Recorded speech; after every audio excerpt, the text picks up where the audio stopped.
What do you say we get rolling? I'll tell you about surplus in a bit. All right, welcome to the April 20th Planning Commission meeting. Up here on the commission, we have Travis Ney to your far right. We have Maren Patterson, Ned Hacker. Then to my right, your left, we have Jeremy Lowry and Michael Richards. I'm Lisa Milkevich. I'm the vice chair. Our chair, Jake Pearson, is absent tonight, so I will be the sitting chair. And let's see, a little housekeeping.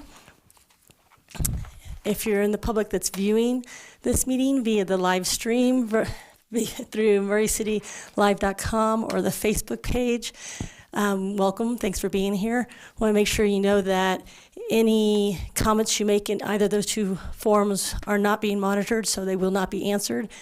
If you have questions or comments that we would like answered, please email murray.utah.gov. For those of you that are here, when we get to an item that you'd like to comment on, please step up to the dais and state your name and your address for the record. The mic might not sound like it's on, but it's wired through our AV system, and it'll be recording for the record. If you step up to make a comment, please limit it to 3 minutes if you're an individual, up to 5 minutes if you're representing a group. And if you've written in a comment, it will be read into the record. Okay. Oh, if you have a cell phone, please silence it. If you get a call during the meeting, please step out for your conversation. Housekeeping covered? All right. Okay, so on the agenda tonight, we have 7 items. The first 3 are business. Item 4, 5, 6 are subdivision reviews, and item 7 is a conditional use permit. I'll give you a little bit about the order of business. On each item, we'll introduce the item, the staff will present it, the commission will have any questions for the staff, while the applicant step up, add any information that's pertinent. The commission will ask the applicant questions, then we'll open it for public hearing. At that time, you're welcome to ask your questions. We'll close the public hearing, and then after it's closed, we'll answer any comments that were made. I think we're set. We're good? All right. Okay, so let's proceed with the agenda. Item number 1, approval of minutes. We don't have any minutes, so we'll skip to item number 2. Conflict of interest. Does anybody have a conflict of interest? No. All right. Item number 3, we have some findings of fact for Rhino Property Management and Murray Station Townhomes. Does anyone have any discussion or motion? Madam Chairman, I make a motion that Commission approve the findings of facts and conclusions for the design review for Murray Station Townhomes and the conditional use permit for the Rhino Property Management. We have a motion by Commissioner Hacker, as just stated. I'm not going to repeat it. Do we have a second? I'll second. We have a second by Commissioner Ney. Do we need a vote? All in favor? Just all in favor? Aye. Aye. Aye. And the ayes of the chairs, the motion passes. All right. Item number 4 is our first subdivision review. Waterstone Subdivision 6566 South Jefferson Street. Mrs. Nixon, would you like to present on our item? Oh, first, is the applicant here tonight? Excellent. We'll have you up in a few minutes. Thanks, Ms. Milkevich. This agenda item is for Waterstone Subdivision. The applicant is requesting a 1-year extension for the final subdivision plat recording time limit. The property's on Jefferson Street, the west side of Jefferson Street at 6562, 6566, and 6556 South Jefferson Street, as shown on the aerial there. The property is a 2.68 acre, and they did receive final approval on May 19 of 2022. And section 16.12.090 allows the Planning Commission to grant a one-time extension for up to 12 months and to give them another year before they need to record the plat. The property is in the R16 zone, as shown on the map there. This is the site plan that was approved a year ago. There are 15 lots, and there is one parcel A, which is the open space area for the PUD. the subdivision also was a PUD and received conditional use approval at the same time. And then, this is the landscaping plan. There is an existing home, as you can see, on, just off of Jefferson Street, and that is not part of the subdivision. And then the other lots, as shown on the map there.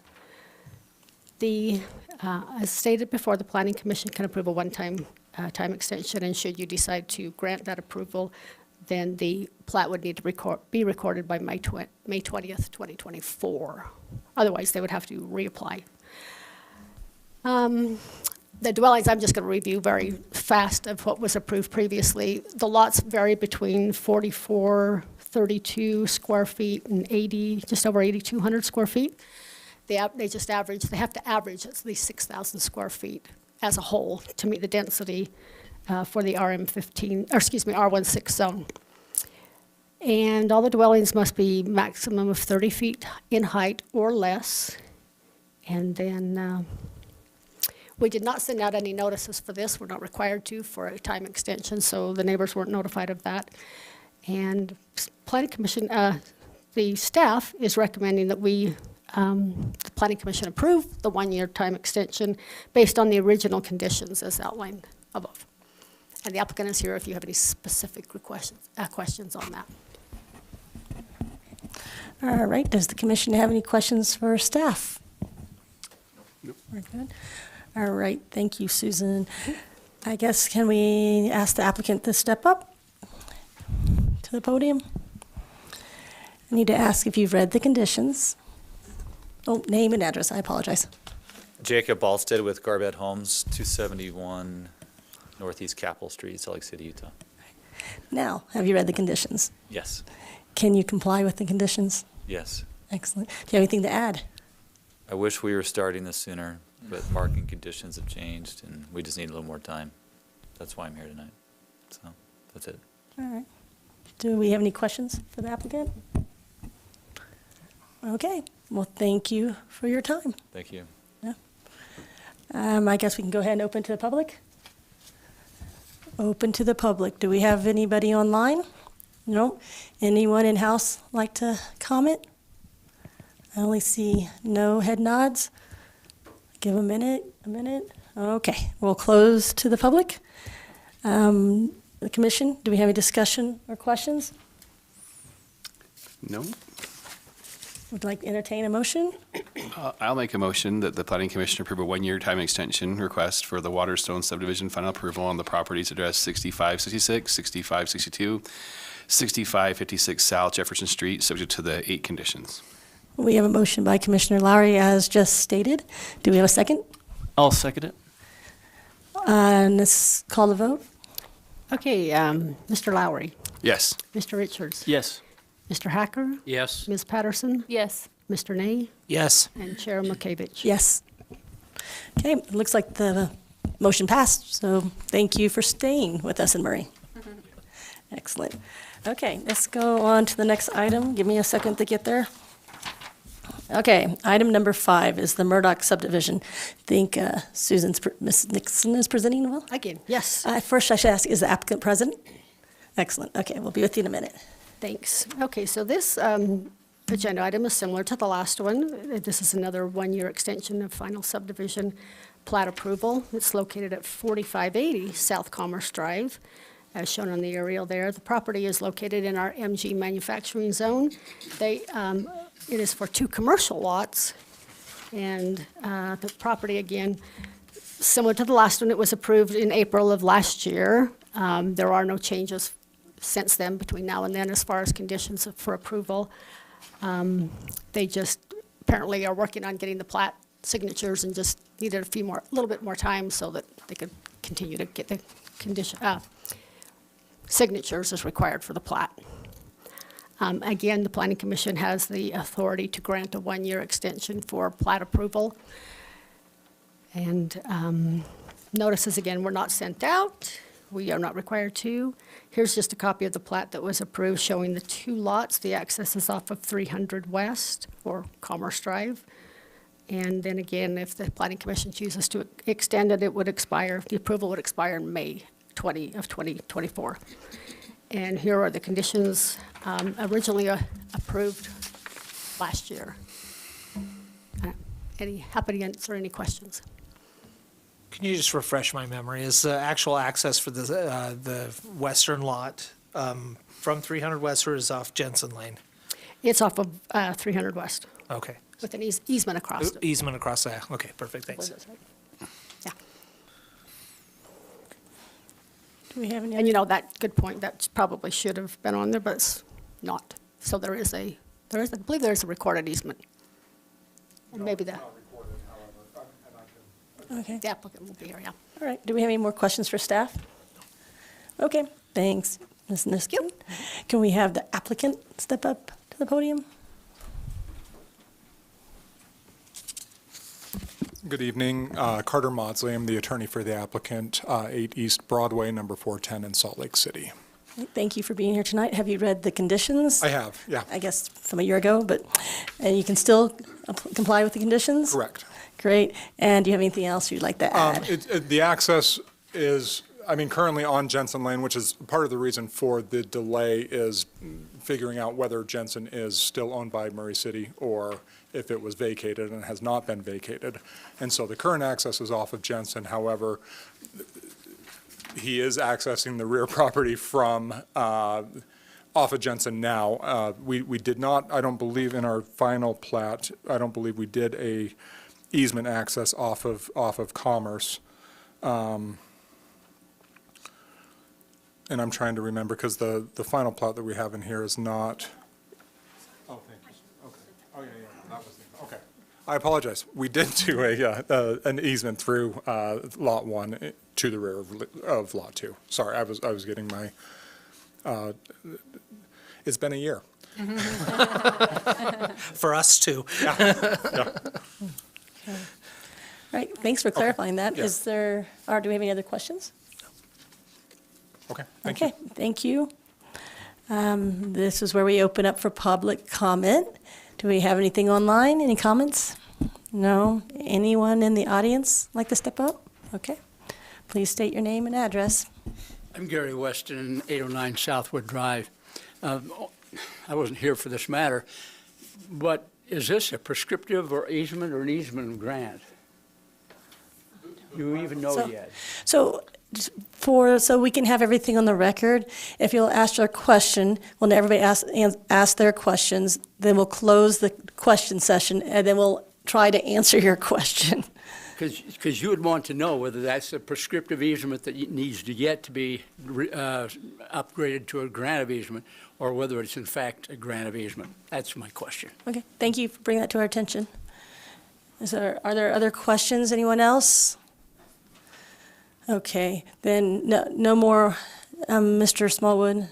There is no more online. Okay, then I guess we can go ahead and close the public hearing so that we can answer the question. Does the staff have the answer to that question, or should I bring up the applicant? Staff has something to say. Okay, and then we can also bring up the applicant. Well, what I was just going to say is that I don't really know, and typically the city engineer and their team deals with that. That's kind of one of the delays that's been going on, is that we were trying to figure that out. Yeah, that's kind of where we're at. Typically, easements and stuff, that all gets handled by the city engineer and the attorney's office. So the answer is it is being taken care of. We It's don't being know the taken care answer. of, yeah, but I don't really have an answer. Okay. Actually, the city engineer brought that up a few months ago, but they decided that we can't force it. It's just that whoever buys Lot 2, by looking at the plat, they will have to work something out with them, but it will not be on the plat. So I hate to say it, buyer beware, but it is kind of that situation unless they work something out prior to and have a reciprocal agreement recorded later. That's my Does the- understanding. Okay, does the commission have any questions for Susan? But since Jensen Lane is still determined whether it's public or private, that is still Unclear. unknown at this point. And again, that comes down to the city engineer in Yes. determining that. So Yes, I think the city's been maintaining it all these years, but as far as going way back and doing the deed research and that has not been such an easy task, so it's still not known. So if the plat gets recorded, there is still a way for them to get the easement in place even after? Like to get a reciprocal agreement, like they're not, There should, yes. Okay. To answer the question, yes, that would have to be worked out, yes.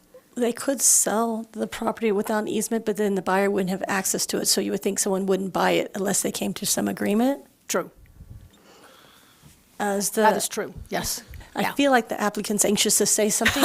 Do we have anything? Not necessarily anxious, Okay. Okay. Yeah, it is not required, but would have to be worked out. Okay. And how, and And unlike residential property, I just probably ought to clarify this. Unlike residential, we would never approve this for a residential lot. As you know, the residential lot, they have to have either a recorded access easement, or it would have to be part of the back lot as a flag lot. Commercial is a little different. We don't have the same regulations as a residential flag lot per se.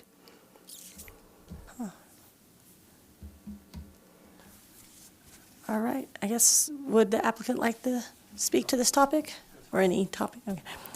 Add the topic. Okay, so I guess, is there any further discussion? Or are we ready to entertain a motion? Motion, anyone?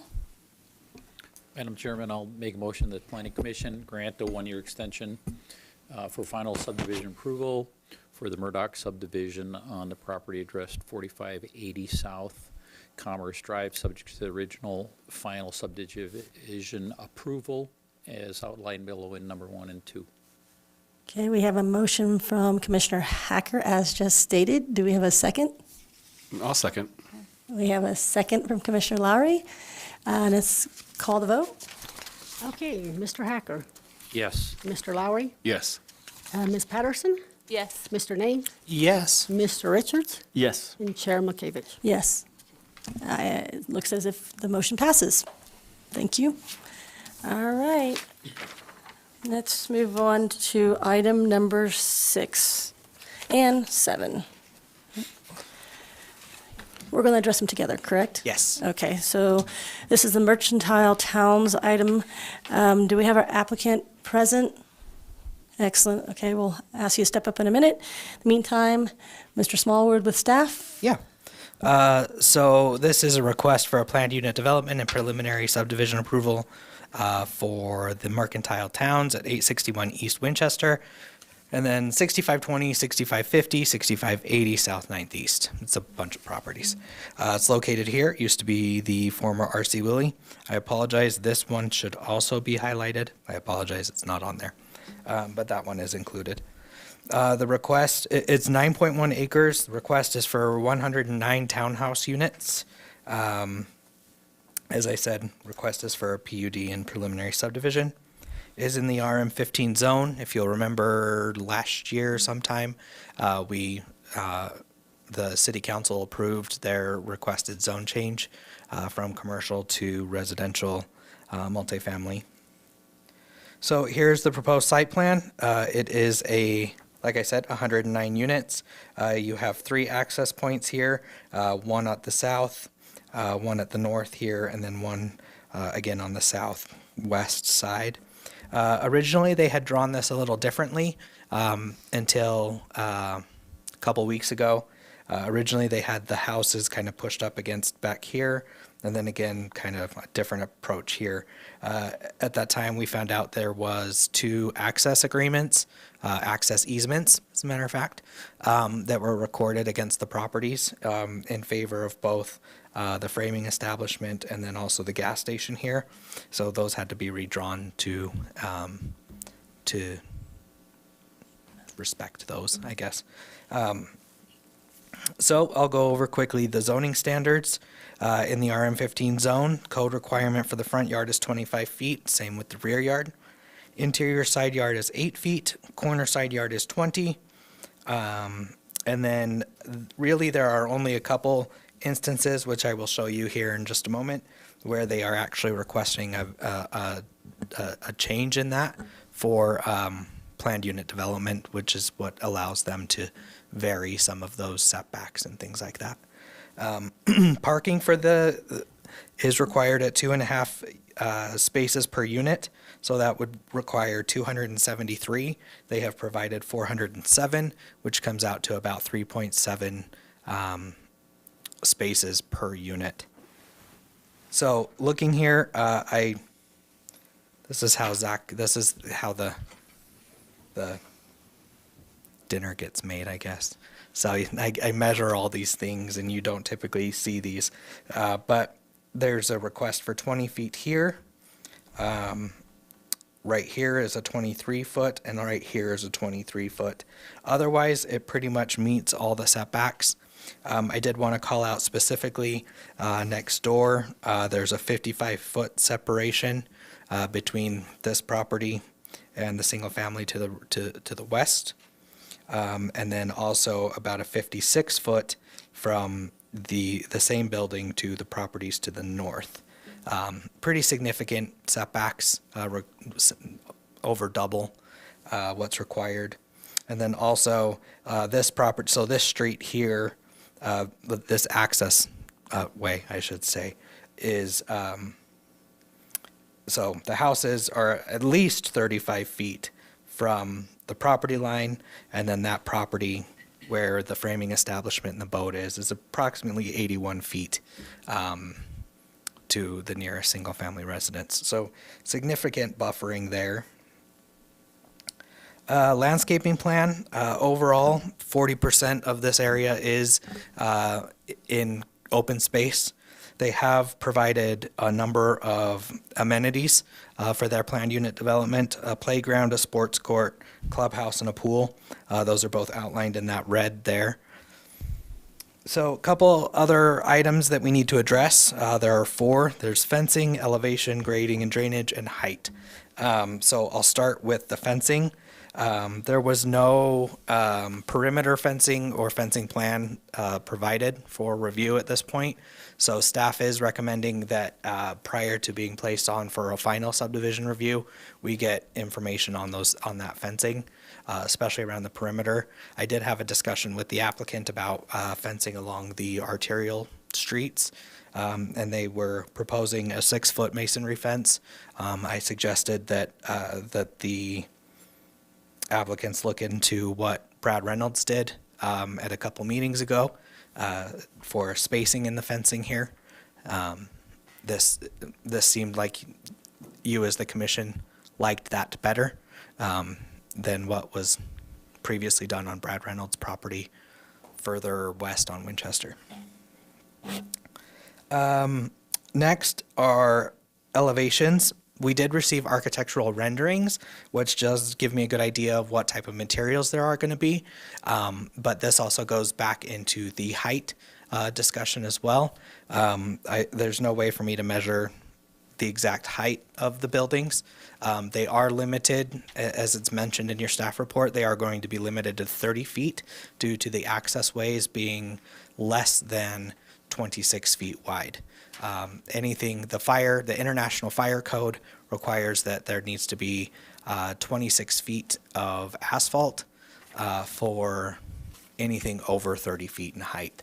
So they will be limited to 30 feet and below. But there are some nice renderings here. They are proposed only at 2 stories with no rooftop deck areas or anything like that. So last thing I want to mention is grading. So this is taken from our own GIS. It's kind of hard to see, so I'll try to zoom in, but you can see that's the elevation. So it's 44, this is all above sea level, so 4,400 feet above sea level. And you can see they're in 2-foot intervals, so all these little squiggly lines means around a 2-foot change somewhere.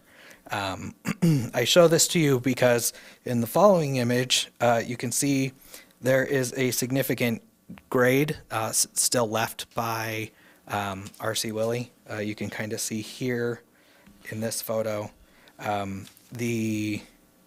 stop moving. So you can see the foundation is there, and that hasn't been removed at this point.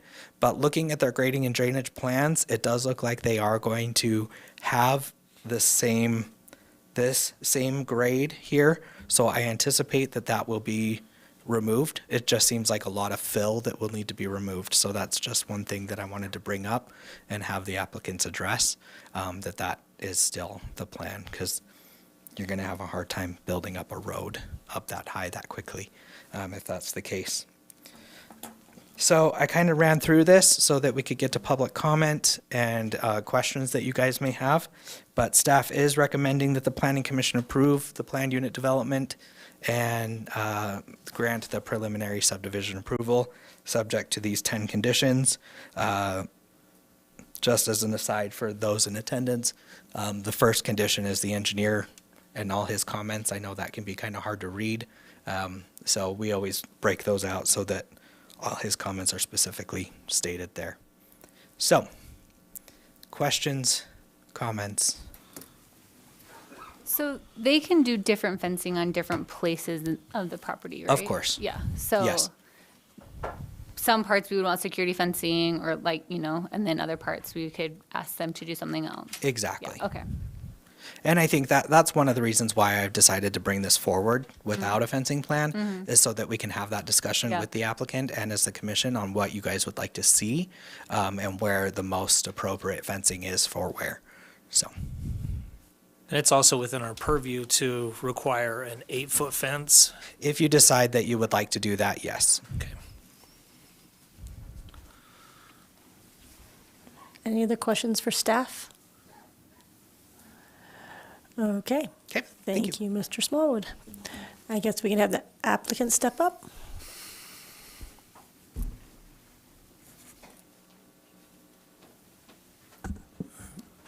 Scott Verheeren, the Boyer Company. You need the address, I can't remember, 101 South, 200 East, Salt Lake City. I don't really have anything to add. Mr. Smallwood bring up a few items that we're aware of that we've discussed with him, and that is the fencing. We typically, excuse me. Pardon me for just a second. Before we jump into the items, can you tell us if you've read the conditions? Yes. And you can comply with them? We can comply with the conditions. There are some things, obviously, we'd like to talk Okay. to staff about. I apologize for that. Okay, sorry, go ahead. He did bring up three things. On the fencing, we typically find that the product type, that could be housing, could be commercial, whatever the case may be, dictates what the fencing will look like to an extent. So we'd like to try to have the fencing mimic the architecture, if that makes sense. So the fencing design he showed for the Brad Reynolds property, we understand that, we get that, but we'd probably want to make some changes and some variation so that it mimics the elevations that we ultimately decide on with the homes, the townhomes in there, just to make you aware of that. So we'd like to work with staff to make sure that that's the case. Correctly said, Spence. Spencer Moffitt's with me as well from the Boyer Company, and he's as well, so. Can you expand on that just a little bit, on the material type or the height type or the Yeah, setback? What's- if, for instance, if the city came back and said we'd like an 8-foot fence, then we'd have to take that into account. The material type, to give you an example, in a shopping center, we typically do a CMU fence to match the commercial buildings that we do. An office fence would be a little bit different. The materials that we use on the housing type, we may want to reflect some of those materials in the fencing as well. Or we may want to change the fencing throughout the project depending on the housing types, if that makes sense. So we'll work with staff on that. I'm confusing you, I can tell. No, it's just a unique request. I'm still just, personally, I feel like it's vague enough that kind of, we'll talk about it more. We'll talk about it more. Yeah, there you go. The elevations, the height on the homes, we do understand that's 30 feet based on the width of the road. If we do determine that we can get a 26-foot width throughout or on certain roads, we may come back and ask for some heights that exceed 30 feet, but that we understand that would only be done if we can meet International Fire Code, 26 feet of asphalt. And the point on the grading and drainage is accurate. Our engineers have basically worked that out so that we can pretty much match what is there right now. Specifically over by the framing establishment, that's been a little bit of a challenge, but we believe they've worked that out, so it'll look in large part like it does now, so there's adequate access to the framing establishment and also the access way to get into the property.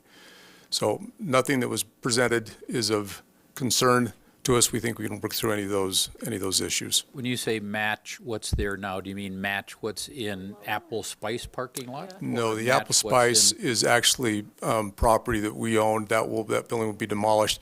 The frame establishment to the north of us, there's the asphalt's there for the parking, and so we think that we're close to figuring out how to make all that work. So that as you pull in, it would be just like it is now. It'd be the same elevation across that site. With a gradual gain up into the Yes. RC Willie Right. We spot? do, Mr. Small is correct. We do have a lot of fill that we need to dispose of, or if we can spoil it on site somehow and use it in landscaping areas, we'll do that, but there is a lot of fill that we need to deal with. We had no idea that there was that much fill underneath the RC Willie until the slab floor was taken out.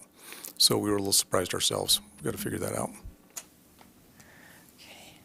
While we're talking about drainage, I know one of the concerns that's been raised by residents over and over and over again is the drainage on the west side and the flooding that the neighborhoods have consistently seen throughout the years. You've, in your project, have added stormwater detention basin as well as eliminated a lot of the hard surfaces, so that should remedy that issue for the neighbors, correct? It better, yes. You're right, we've eliminated a bunch of the impervious surface. That area that's highlighted there in the darker gray is basically a detention basin. It will be designed to city standards, and we don't believe that we should have any more flooding issues there. We do know that there's some downstream issues in the stormwater system itself that are beyond the site. So if there's a backup at some point in time in the future with some of the 90-degree angles or something like that, we think that detention basin should be able to handle, we hope, anything. But we believe we have addressed the problem. But it's been addressed to city specs, so, Yes. yeah, that's the important thing. Yep. Thank you. Do you have any more questions? Do you guys have questions? Not at the May I moment. simplify my comment on the fencing? We'll work with staff to make sure that it's done to what the city wants, but we just want to have that flexibility that based on the final design of the homes in there, we don't want to put a fencing type in that we feel is completely different from what the architecture is for the homes. Yeah, I think we'll talk about that in a little bit, because I think, if it's going to be wood to match the texture of the Yeah, I houses don't know that or would be- cement or, We have so- some distinct ideas based on some other properties, but we want to make sure. I have the tendency to confuse people, and so I didn't want to confuse you with that. We will work with staff to make sure that happens. Okay, and I think correctly. we'll have a little bit, because those are one of the topics we wanted to talk about a little bit. Okay. So I think we'll have some more questions in a little Great. bit here. So, yeah, thank you for Thanks. explaining okay, so it's time we need to open this to, everyone okay with opening public comment now? Okay, open public comment. Do we have any public comment online? You want to do in person first? Okay, and we'll do in person first. So anyone that's here that'd like to comment, please step up, state your name and your address. Again, I'm Gary Weston, 809 Southwood Drive. I live just about 4 blocks north. This project, and all of us in the Southwood subdivision are very interested in what's going on and how it's being handled. Some questions. First of all, the plat, the southernmost entrance to 9th East, right by it's just the north line of the service station is there. Is that proposed to be an ingress or just an egress? The reason it's so close to Winchester, if people are just exiting there, they can make a right. If it's just a right turn only, that's fine.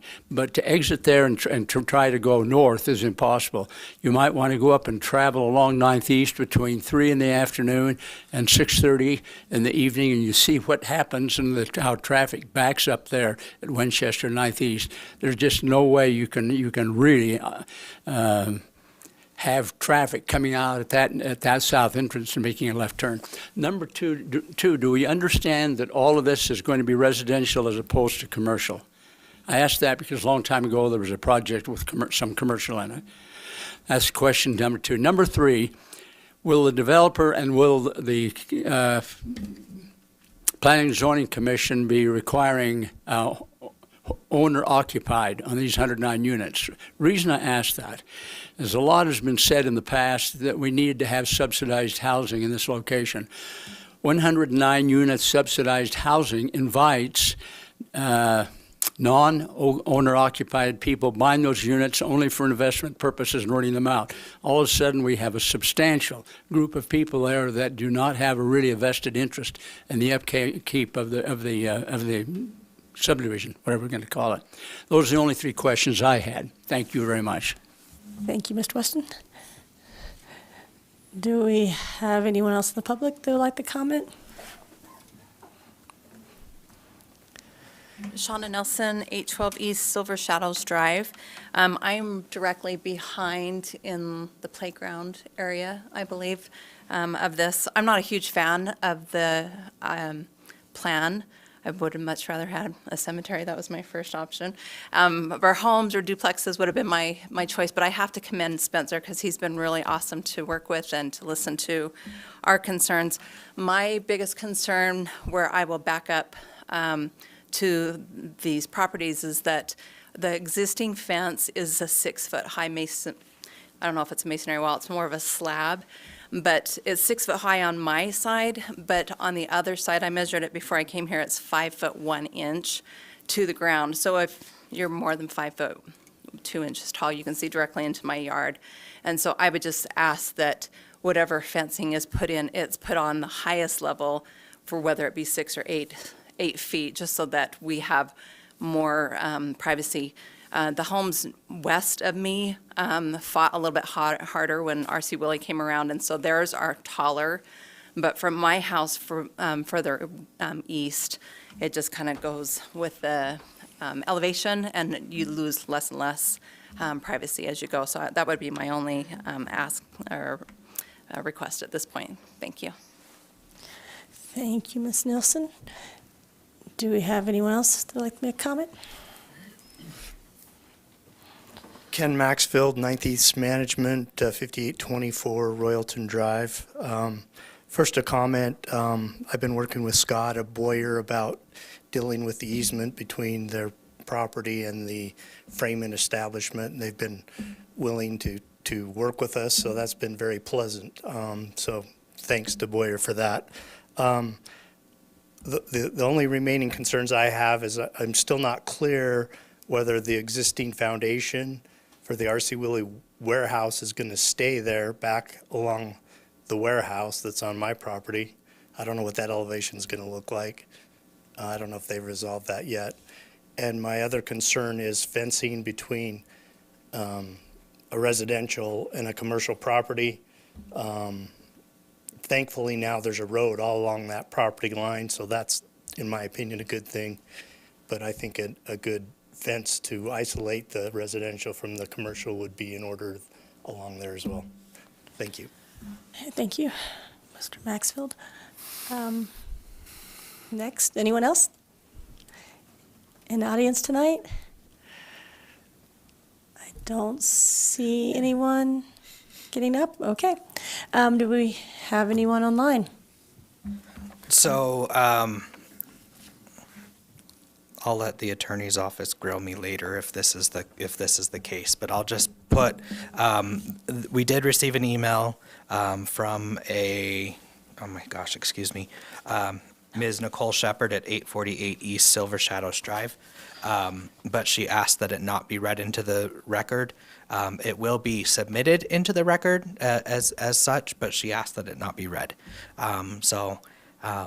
I will respect her wishes. It will be part of the official record, though. But we've all read it. And yes, the Planning Commission did receive a copy of it and have read it as well. And is it safe for us to assume we'll do our best to answer some of the concerns stated? Correct, yes. And then we do have two emails that came in. So the first is from Tanner Webster, 1496 Jamestown Drive. Hello, I wanted to send a short email in support of the Boyer Group's plans for development. I think the concepts look nice and Boyer is a great developer. I believe they will be the best fit for the area in this project. Also, I would love to see the city incentivize for sale development instead of for rent someday. I also hope everyone realizes that at one point someone was likely against their home being developed. Tanner Webster. Second one is from Jamie Truitt, I believe. Doesn't give an address, but the proposal being presented this evening from the Boyer Group for townhomes has my support as an ownership medium density project, J.B. Truitt. And that is all I have. All right. Oh, I guess I should state that we had two comments sent in prior to the meeting, and they're in the packet and made available to the public online. No, Right? they No. were sent, so they were sent after the packet was sent out, and they were given to the planning commission. We have a rule, where if we receive an email by Tuesday, I think, Tuesday at noon, it gets forwarded on to the planning commission and, is part of the official record. Anything after Tuesday at noon gets read into the record, so. Okay. Are you going to read them? They were received before Tuesday at noon. Okay, okay, good. Yes. Okay, so then we're good. So yeah, you guys have received them and, yep. Okay, so I think we're set to close the public comment section. Last chance, anyone? Okay, so we'll go ahead and close the public comment section, and then let's try to address some of the concerns that were Yep. stated. Yeah, let me grab.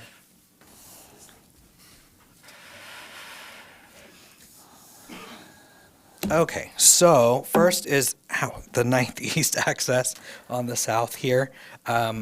So currently they are proposing for it to be a full access. However, as one of the conditions state, the applicant does have to go before UDOT to get those accesses approved. So they may require a right-in, right-out. I can't say for certain, but they have proposed a full access. I don't anticipate anybody would try to turn left from there, living there. Well, you'd be surprised what people try to do at this intersection. So, right now, that's what the proposal is, and that's what's in front of you. That may change as they go through the UDOT permitting process. But we can't impose that condition. It comes from UDOT, correct? No, and if it were something that Trey would suggest it, if it was something that was Trey, our city engineer, would have suggested in his review. If it was something we could do. If it was something that, yeah, he would have expected, yeah. Okay. Second is, yes, this will only be residential. The RM15 only allows residential, except for like schools and communication towers. So it is all purely residential. 3, the comment on owner occupied. I will state that these are proposed for sale. However, we as a government body cannot dictate owner occupied versus rental product. So somebody could buy an entire building and decide to rent it out if they want. We cannot control that. That's under the Fair Housing Act passed by federal government. So we can't dictate that. But I will say that yes, they are planning to sell each unit. That's my. I was just going to say something was said about subsidized housing, and I guess can you maybe explain, like, most projects wouldn't be all subsidized housing, it would be a portion of it, right? Sort of, yeah. So it kind of depends. Some can be subsidized housing. This applicant is not proposing any subsidized housing. Okay. There are, it's called LIHTC, it's called Low Income Housing Tax Credits. What typically happens is that the developer would submit to the state for those low income housing tax credits. We as the city would have to write a letter in support of that as part of their application process. We have not done one for this project. We have done some in other parts of the city. And that they can be all, like, for example, there are a couple apartment complexes in Fireclay. Murray Depot, for example, I believe is all low-income tax credit property. So yes and no. They don't have to, but a lot of times they can as well. Let's see. Next one is 6 or 8 foot fence on the highest side. I agree with that. That is something that's allowed in our code, that they can pick what side of the property line they want to post that fence on. So, and we measure that height from that side. So, yeah, I would encourage the applicant to place it on the higher side. We if you guys would remember the advocates, there were some issues there in the past with how that was handled. So we would like to see them put that on the high side. And then lastly, as is the elevation. So I probably didn't explain it very well, or I explained it more in probably more technical terms than is intended. So these lines, for example, these are elevation lines underneath the building. This does not take into account the building. So this 4,400, for example, is not like on top of the building as the grade, right? This is the actual land that is underneath the building.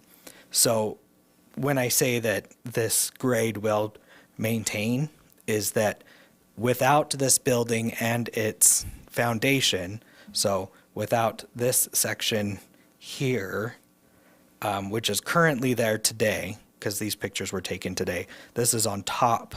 This was me trespassing. I'm sorry, Scott. And walking along that foundation, and then here as well, you can see this is about a 6-foot high gate in between that, and this is just a sheer drop off. So yes, this foundation will be removed, and at least that's from what I understood from Scott as well, is that this foundation will be removed and it will follow more along this grade here. And I can let Scott clarify that if I'm wrong. So,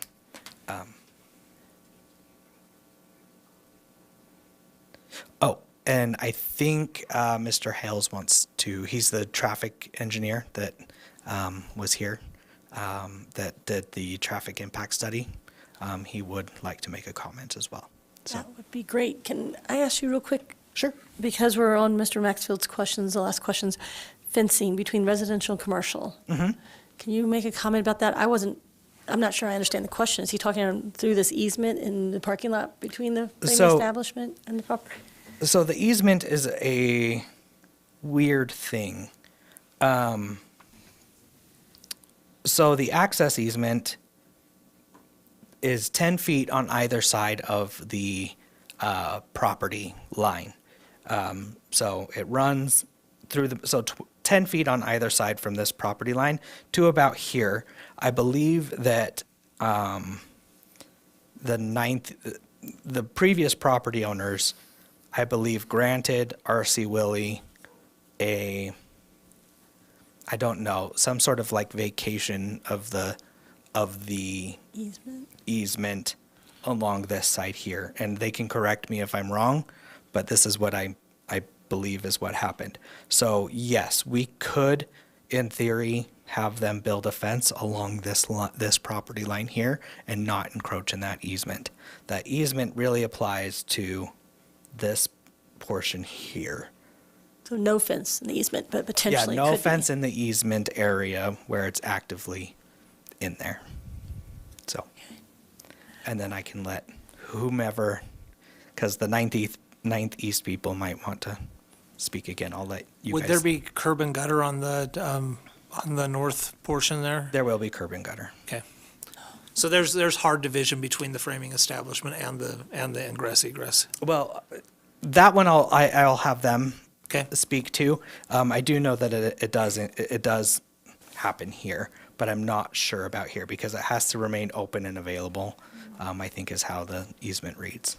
So I will let them address it for sure. Okay, so we have 2 new questions to address. Do we have any questions for Mr. Smallwood while he's still here from the commission? Okay, we can invite you back, but. Yes, of course. All right, so which one should we start with? Should we start with Mr. Hales and the traffic study first? Okay. Mr. Hales, do you mind?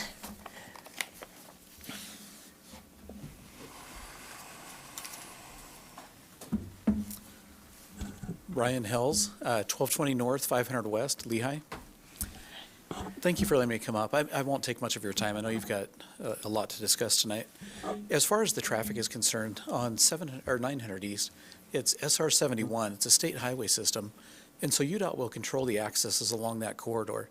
It's anticipated in the way we analyze that south access, and I apologize, it's the southeast access on the diagram. That has been run as a right in, right out. We do not anticipate that they would give us full access at that intersection. I hope that helps in your deliberations tonight. I don't think I had anything else to add unless you had questions for me. I have a question for you, Ryan. So with your experience with UDOT, what do you think they would say about that access being as close as it is to Winchester? You know, they'll look at it. I think their concern is going to be with the gas station access next to it. They're going to want to try and combine those two. And so I think that will be their first request, is to do a shared access. I don't know what the legality is as far as, combining those, whether they can be or not. That'll be yet to be determined by UDOT. Great question. Anything else? I would just say it was really helpful to have a traffic study for this project because I know that traffic was a big concern. So it was great to have that included and have that information as you're looking at the whole project. So Thank you. I wish you'd come to more of my meetings with me.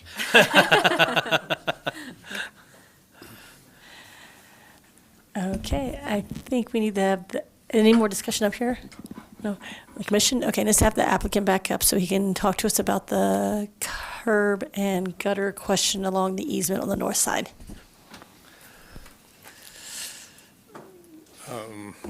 Spencer, you introduce yourself. Yeah, so Scott and I are tag teaming. Neither of us are competent enough to do this on our own, so we have to do it together.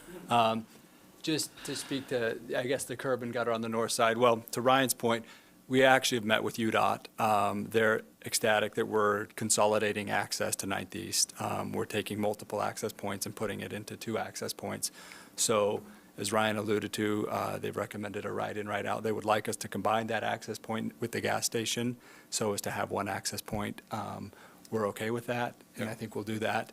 As far as the northern access and the framing establishment, it will be a shared access so that the framing establishment can have, and correct me if I'm wrong, Scott, access to their parking lot.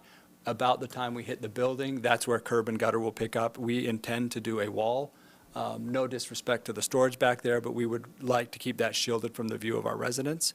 So we intend to do some fencing along there and really, create a sense of community within our project. So I don't know if that speaks to your question, but it will be shared concrete or shared asphalt until we hit about the building. At that point, we'll pick up curb and then a fence of some sort to shield that.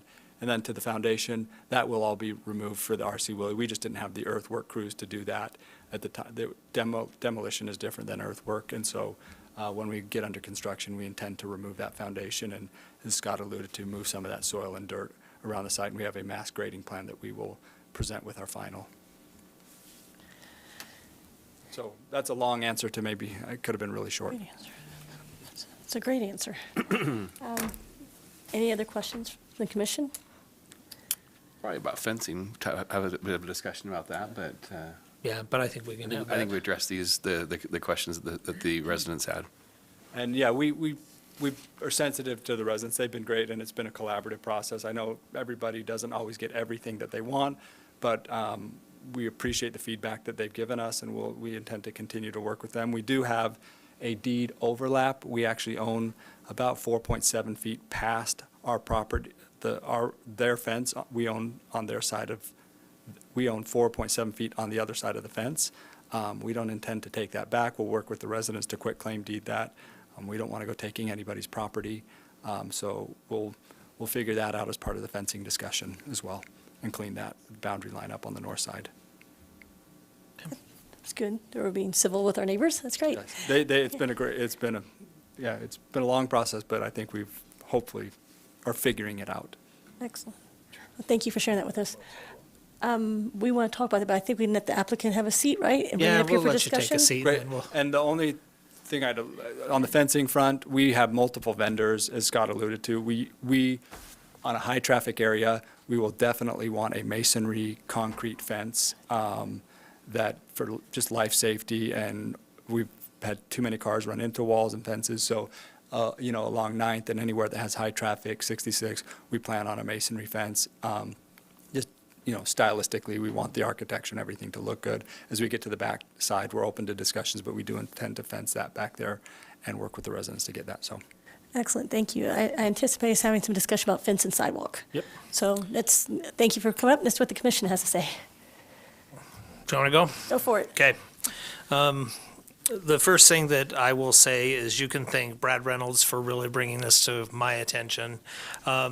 And that's, if you walk along his properties, he was required to do an 8-foot fence along his properties, and it is a horrific zone to walk along. There's very narrow sidewalks. You are right up against a concrete wall, and it's just really unpleasant. And, you know, as we're trying to intensify the use around here, we want to be cognizant of the pedestrian, even though we are next to a state highway. I'm going to make a recommendation that along the 900 East and the Winchester frontage, that we extend the sidewalk to be a 6-foot sidewalk in addition to the 2-foot for the park strips that are already there. And that does kind of take away from the setbacks on some of those units. But I think we have to be cognizant of the people outside of the development as well as the people inside of the development. Just to make it a somewhat safer pedestrian experience. There's a lot of people that are walking from the Crystal Inn to the other hotel up the street, as well as residents. I walk my wife and my dog and strollers and dogs along this stretch. It's a really unpleasant stretch as is, and this is only going to make it a noisier and more difficult stretch for the pedestrian. So I'd like to take advantage of this, you know, once in a really lifetime opportunity to improve that frontage for the folks that live in and about that area. My second point would be that I do believe that the 8-foot fence is appropriate. I think it's also beneficial to the residents that are fronting along 900 East and along Winchester, as well as you know, the 8-foot fence back in the against the adjacent existing neighborhood to provide that extra element of privacy. We've had projects where Larry H. Miller is a project that comes to mind where they had the 6-foot fence, but yet when you're standing on their lot looking into the people's backyard, that fence is no more than 4 feet tall. And I just don't think that's fair to someone that's living next to that intensive a use. I think residential is a little bit different, but I still think you guys deserve the privacy. You're used to having a 30-foot wall there, and you're used to being really buffered from the noise of I-215 and of Winchester, and I think that would continue to improve that area for you overall. So those are two recommendations that I'm going to make moving forward. And I'd love to have debate if anyone wants to talk about it. I support those recommendations. So along with those, Travis, we talked about the wider sidewalks, and in our pre-meeting, we talked also about making some concessions for those units along both 900 and Winchester to give those setbacks a little bit of more leeway. Yes, I think it's offered right now. I think the shortest setback is 23 feet, so it would move it to 21 feet for the setback, which is, I mean, 2 feet along the entire length of your backyard. Does it make a huge difference? It does when you only have 21 feet, but I still think that it's palatable for people. There are some people that really want little to no maintenance in their backyard, and that affords them that opportunity. Yeah, but we're going to have you come to the podium if they're going to let you do it. So maybe Ness complete the discussion a little bit more, then we'd like you to join also. Any other commissioners? Well, my only thought, and we included this example because, like Commissioner Ney was saying, the gauntlet experience, but I think adding the park strip and wider sidewalk will help with that. But I think what is also helpful is the visual breakup and the having these things offset into the property just creates a more, like, you're not just walking right next to a big, long stretch of really tall masonry fence. So I think that is why that was an example that we included. It's not necessarily the materials or the style. We understand that you want to match the architectural style. We are suggesting that you try and create a more, like, pleasant experience to be someone walking on Winchester or 9th East. And also recognizing that you probably are not going to do foundation plantings along the entire length of this. That's additional on top of the 2 feet that I'm asking for. And obviously the park strip itself is already concrete, and we wouldn't expect you to come in and rip out that concrete and replace it with landscaping. I think we have to be realistic to what's there and what's been there all along, but I do think it provides that additional Yeah. additional And I think that's space. why, offsetting some of these visual breaks in a really long fence would go a long way to make it a more pleasant experience to walk through. So yeah, we're not saying recreate this photo and do all of the landscaping or whatever, but we're asking you to be cognizant about having a cement gauntlet down those two sides of a very busy road. That's in the spirit of some of the previous master plans for this area. I mean, the master plan, 2 previous plans ago, had a big winding pathway that was connected to the park, and well, that never came to fruition. But if we can meet somewhere in the middle of the wonderful parkway that we were going to make versus what's currently there, I think it would be an improvement. And I think as far as, I think this was already mentioned, but yeah, I think it would be very neighborly of you to put your fence on the higher grade for your residential neighbors. Just because, like we said, if you're standing in the backyard and you still have a 6-foot tall fence or 8-foot tall fence, it should be on that tallest part of that property. So that I think would be a strong recommendation. So along the lines of fencing, I've heard us talk about the height, 8 foot. I heard her talk about the width of sidewalk, 6 feet, with setbacks to break it up, or offsets. Material, we've said masonry along the main arteries, and we have said whatever's appropriate on the north and west side, residential between residential between residential, but are we good with all of that, or is there anything else that we'd like to add to that discussion? Sounds good. Should we have the applicant come join us? Okay.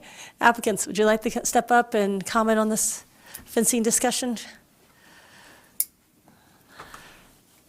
Thank you for that clarification. Just a couple of questions. We want to make sure that we understand the intent. As far as the additional footage, that's not affecting the setback then? So you're saying you're willing to grant us a shorter setback? Correct. Okay. We've had in other situations where there's been that request, but, we've gotten into a situation where we weren't able to meet the setback, and it's been problematic for us, and that took a while to resolve. But we're open to that. One thing to consider is, you made a comment about, feeling like a prison when you're walking that gauntlet. These will be residents 20 feet away from this wall, and we have found issues with 8-foot height in that is the height of their home essentially, and so they're not able to see out of the back or see light. And so we have had certain areas where we've had to go back and lower fences, one in Highland in particular, just because that's the back window, that's the primary living area of those homes. And when you look out, it feels prison-esque where you've got these extra tall walls out behind them. So I understand the 8-foot request, but from a resident livability perspective, that would be one thing to consider, that these individuals will be in homes that will be at grade, and they'll have an 8-foot wall, 20 feet away from the back of their home. In the case we stagger the wall, it could be even 15 feet. And so that's a concern I would have about the height there. Just wanted to bring to your attention. Can I ask for clarification on that comment? Are you talking about the whole property or just Winchester and 9th East? Yeah, well, Winchester, I'm talking about Winchester in particular. Yeah, those are the 2 most impacted areas. That's what I'm assuming, but I want. Yeah, and we have gone away from 8-foot walls just because it does feel prison-esque. We like to have, openness, and I get it where there's grade differentials, but if we're setting it on the existing grade and 8 feet, that's a 10-foot wall that we have on the north side. That's really high to look up to. I mean, that becomes, you're almost locked in an area. We want it to feel more neighborly. We want it to be conducive with those adjacent developments. So that's something, we have run into in other developments. We have gone away from that simply because of that aesthetics issue and the livability for people who, the future residents who are in here. So just a consideration. I have strong feelings about an 8-foot wall. or fence around the specifically the north and the west sections where there's existing homes. I can be open to, you know, this is a for sale product, and you have to market it, and you have to do what you think you can sell and be appealing to the folks that are going to want to buy. So I could be open to that with discussion, but for me, it's imperative for the neighbors that are in existing homes to have an 8-foot fence around those areas. And I feel on that north side, that fence is 55 feet from the new build Yeah. at the closest So point, that's, I will say we will do a grading plan, so I can't guarantee that we'll set that at grading will change on there as Yeah. we do grading, and so you'll have to figure that out. We're open to that 8, you're right, that's a good point, it's 55 feet away, so, you know, it's not impacting the light or the, you know, out of the back of those homes. I'm open to that. Just as a point of clarification, we are platting these as individual lots. Right. We have not decided if they're for sale or for rent. I just want to make sure that that's clear.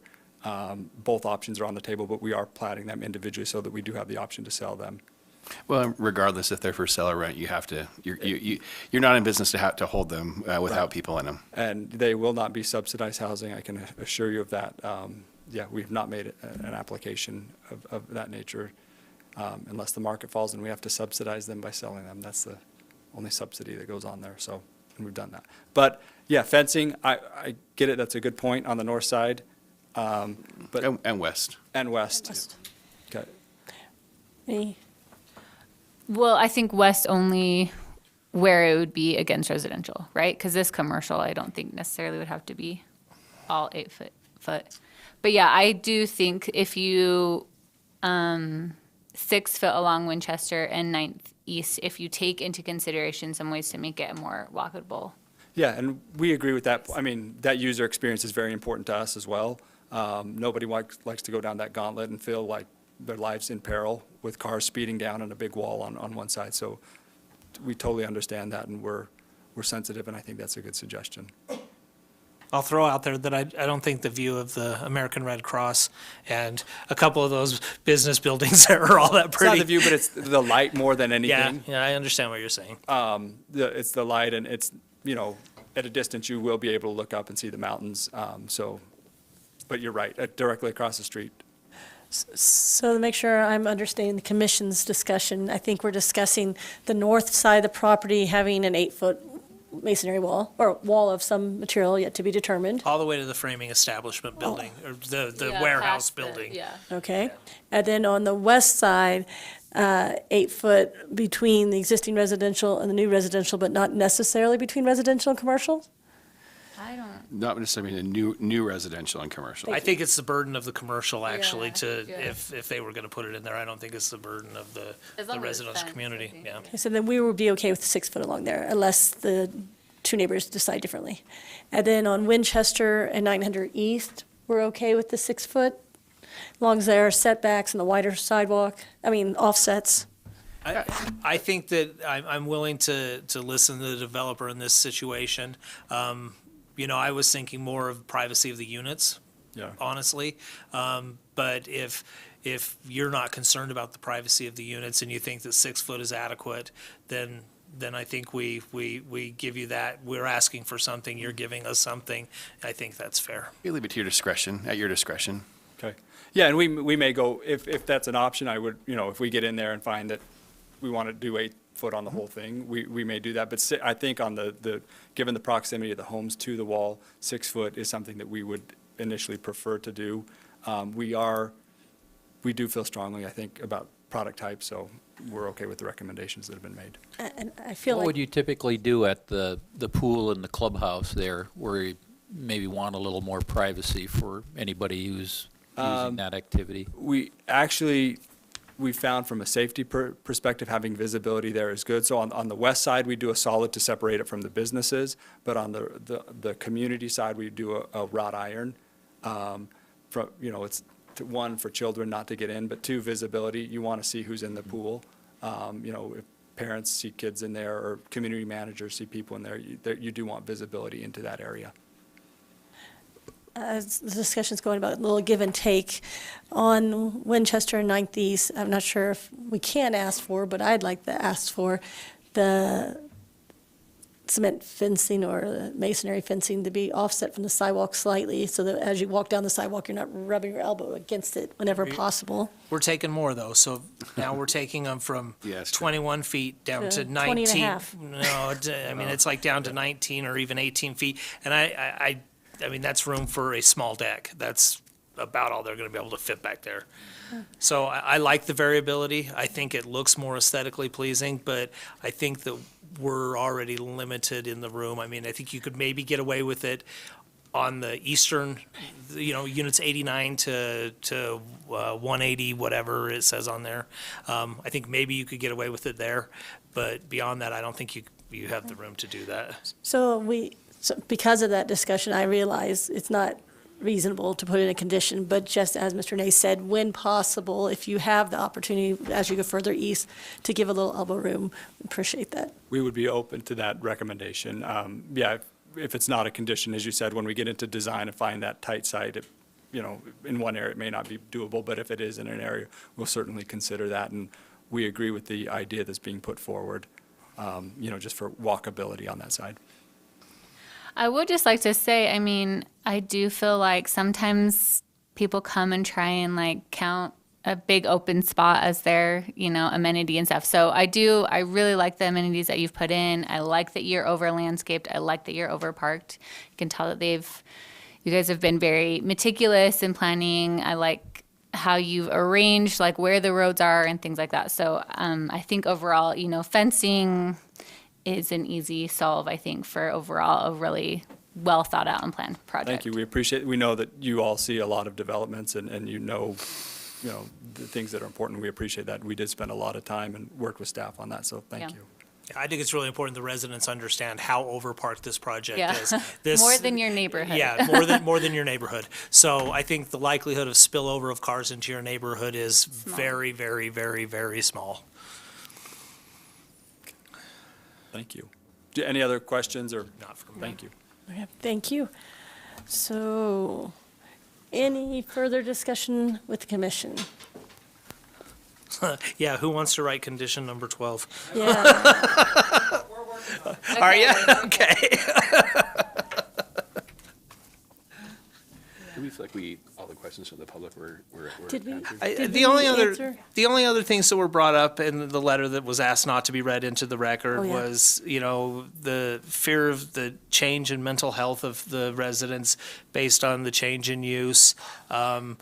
Weird lights that are coming through the property. I think fencing will mitigate that, and obviously just the structures in Probably, general are going to mitigate that. It's probably going to be quieter than they're used to. And then air quality, and the air quality one, I'm just going to simply say, if you live within a quarter mile of I-215, your air quality is poor.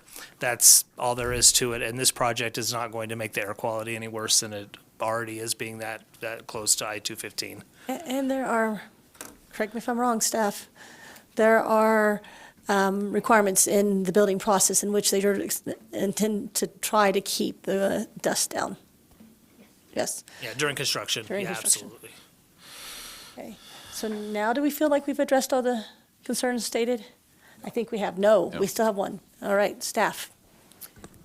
Yes, there is a code to keep the dust down. Yes, that's enforced by our Public Services Department. One of the unforeseen situations we have found in the past that I think you probably ought to think about, and we just thought about this during the meeting, when Mr. Verheeren indicated that they would deed the additional 4 feet on the north to the adjacent property owners to the north. Is that correct? When we do that, it's all great, assuming that those neighbors want that 4 feet. When they deed it to them, it leaves these little, small remnant parcels of 4 feet deep and X amount of feet wide. One thing to think about is, and we've done this in the past, and we've found this becomes a issue down in the future. So we come up with all these properties along the north side of this development that are 4 feet deep and 30 feet wide, whatever. Then it puts the burden on the residents to the north for them to then consolidate and combine those parcels. And that can be expensive and it can be cumbersome. it's one of those unforeseen situations that have happened, and we now are finally starting to try to mitigate that. We didn't know that there was the extra 4 feet. That's why I'm throwing this out at you at the last minute. We were not aware of the extra 4 feet that would be deeded over. For instance, the Advocates, this happened with the Advocates, and there's still that little remnant parcel to this day that has never been combined. Something to think about. That might be a condition that they work with those property owners to the north, if they are going to deed those properties, that they complete the process of combining those parcels. So that That's a condition we could add. Yeah, I think so, because otherwise we are actually creating landlocked parcels, which is Right. against our Well, code, and we can't do that. But we Really? don't necessarily have to include anything. It's a discussion between two property owners. actually, Well, actually, if they deed those 4-foot deep properties to the adjacent neighbors, sounds all good and dandy, but we end up with illegal parcels that are now landlocked, and that violates our code, is what I'm saying. But then that would be between the two parties to come and to handle Correct. that on a one-on-one basis. Yes, except that if they deed it over, it sounds all good, but then my point is, we Nobody got to takes the somehow make sure that that happens so that they complete the process and combine those little remnants with, Increases their property. So taxes. are you recommending that if they choose to do that, that we put a condition that maybe we provide a letter of of instructions of how their to do that? response. or- that actually is done through the city. Right. Problem is, I do this all the time. So then they would have to consolidate the parcels. So- And it may even involve a subdivision amendment. It sounds really easy, but So come then- down to it, it's not as easy, So and it you're- takes a lot of time. so are you suggesting that we could put a condition that it's in our powers to put a condition stating that they are responsible for consolidating the properties if they deed land? No, it's an individual property owner. Yeah, or that they work with the property owners to complete that process. The problem is, there's the expense of the survey. What if the property owner doesn't want to, the person they're deeding it to? Correct. I mean, we're trying Well- to take that loophole out, so we don't Yes, have illegal right. properties, but how can we do that legally? That's a good question, because we're just assuming those neighbors want that little Could we remnant. say something like that it would be like resolved, meaning if a property owner didn't want to do it, then it would be resolved, but if someone did want to, then they could go through the And process? they'd probably have to keep that property, it just wouldn't be part of it would be outside the fence, wall, what have you. But it would still be that property. Then in theory, they could be made to maintain that property and Liable if something happens on that property? We could research and bring it back for final. It's just something, I just wanted to bring that up because we were unaware that there was an extra 4 feet gap there.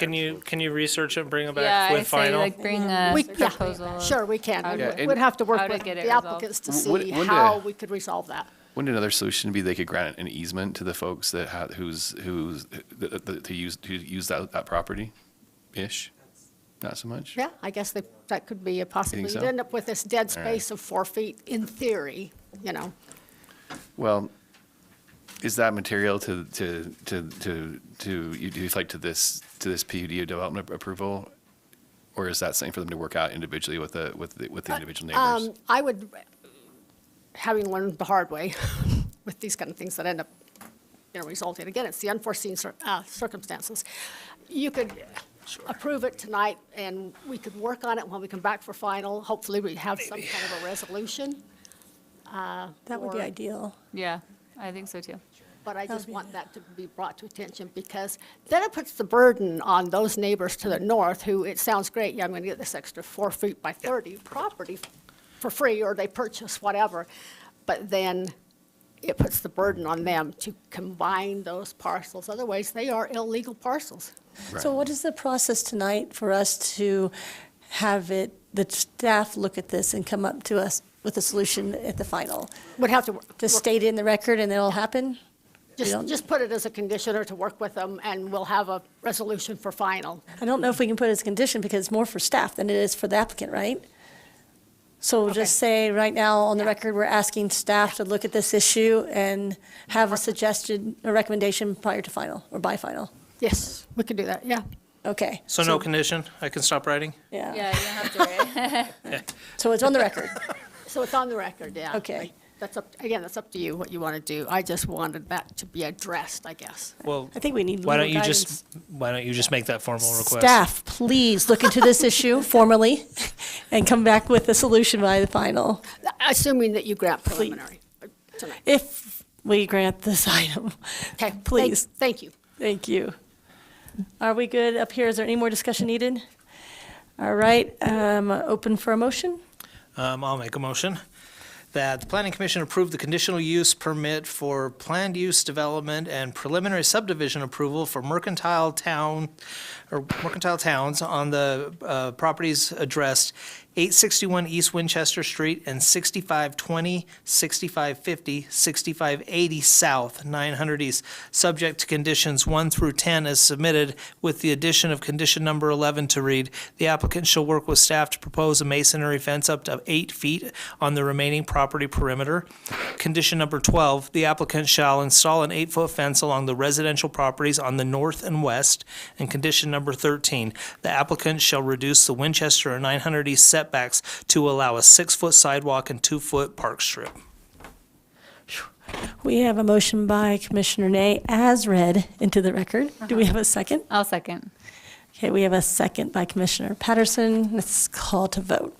Look at me and my condition skills, right? I can write conditions quick. I'm sorry, who seconded that? Me. Patterson. Marin, I'm sorry. I was just in awe. We were proud of your conditions. Yeah, I was just in awe with myself. Take a So, moment. okay, Commissioner Nay, Yes. Commissioner Patterson, Yes. Commissioner Richards, Yes. Commissioner Lowry, Yes. Commissioner Hacker. Yes. And Chair Milkevich. Yes. Thank you. So the motion passes. Thank you for your work on this project and working with the residents.